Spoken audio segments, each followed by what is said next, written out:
County meteorologist Jeff Lindner, and we can't thank you enough for your time once again today, because we're going to continue with this event as it unfolds even over the next 2 days. So speaking of our temperatures, we're waking up to teens and single digits this morning, Jeff, and some of that ice from yesterday is still on the roadways. What are you encouraging residents to do waking up saying, hey, I probably need to get to work, or they're wanting to check on either some friends or some family? What are your recommendations?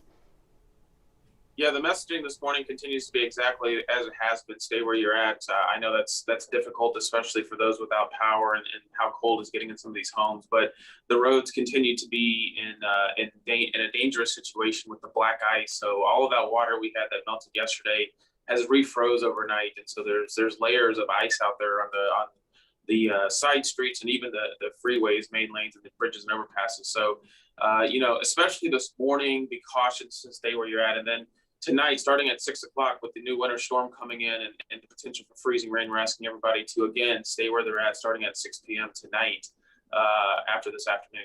Okay, and you're speaking a little bit about that now. We are expecting our next winter storm to move in overnight into tomorrow.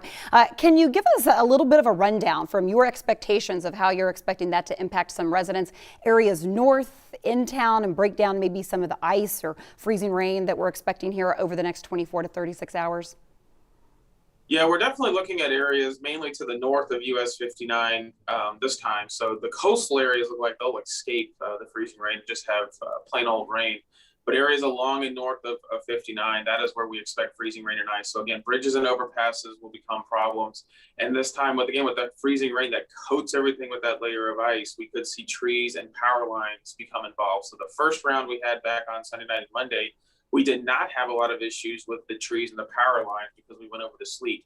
This looks like all freezing rain, so we could start to have some issues with the trees and the power lines, especially north, getting up into Waller and Montgomery counties and northward. And that could result in damage to the power infrastructure, those power lines themselves, which we did not see a lot of with the first round. So we are concerned about that for tonight.